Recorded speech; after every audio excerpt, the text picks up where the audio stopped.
Hello, welcome back to the interface. My name's Alex and this is the Haval Jolion Pro.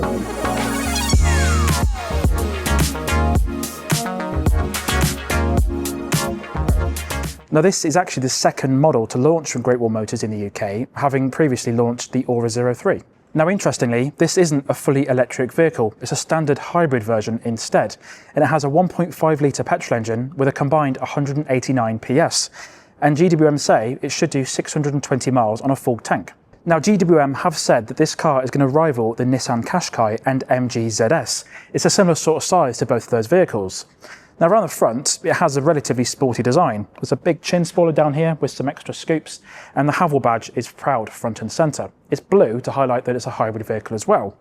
The grille itself is actually quite large, and overall the design is actually quite unoffensive. Around the back, the Haval Jolion Pro looks very sporty actually, especially with this gloss black spoiler with the ducting underneath. It looks very aggressive really. Got the GWM branding here and then Jolion Pro. There's actually no Haval branding on the back at all. And then you can see here down hybrid electric vehicle. Again, more black plastic down the bottom, a lot of sort of sporty styling. And then the boot is not electronically openable, but it does reveal quite a decent amount of space really. I haven't got any information about the boot space to hand, but if I have found anything else in between the edits, I will put it on screen now. But just on a first impressions, it seems like a really decent amount of space.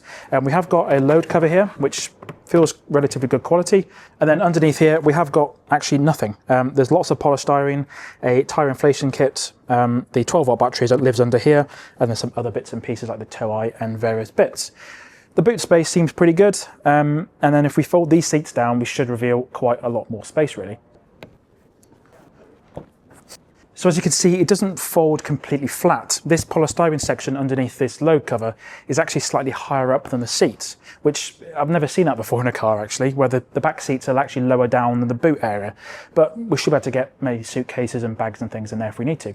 Now on the face of it, inside the Jolion Pro, there seems to be a really good sense of quality in here. Now, for the infotainment screen, we do have the choice between 10.2 or 12.3 inches, and that will vary based on what trim level you go for. Again, on first impressions, everything seems really well screwed together. We've got bits from the Aura brand, so there's the Aura gear shifter here, there's some fonts are shared between them as well, and so are the indicator stalks and the wiper controls. The steering wheel is quite nice and deep dish, so it's a really nice thing to hold. If anything, the bits here are a bit too high up. That you hold on to. It could do with being a little bit lower down, but overall it's pretty good.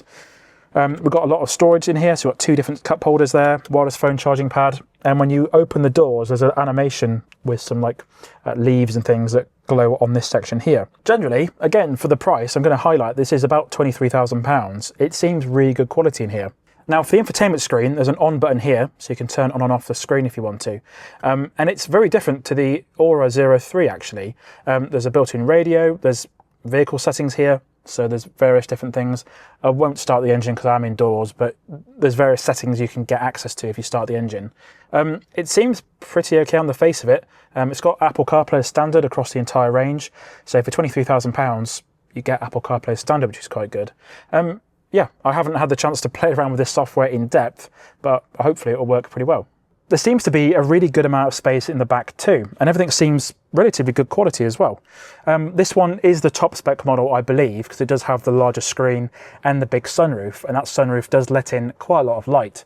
There's no central LEDs up here, but there's little LEDs in the door handle areas, and they seem to give you a good amount of light actually, almost like a little spotlight, so that's quite nice. Down here there's two USB-A ports. It would have been nice to see USB-C, but we do have USB at least. And there is a central armrest here with two decent sized cup holders. These look pretty similar, if not identical, to the ones in the Aura 03 as well. On the face of it, the Haval Jolion Pro seems pretty good really, especially for the low price tag compared to other of its rivals as well. I'd have to take this out on the road to give my full in-depth impressions and spend a bit more time with it, but on the face of it, in my quick walk around, it seems pretty good quality. If you enjoy this type of content, please consider subscribing to the Interface Cars. My name's Alex, and I'll see you again next time.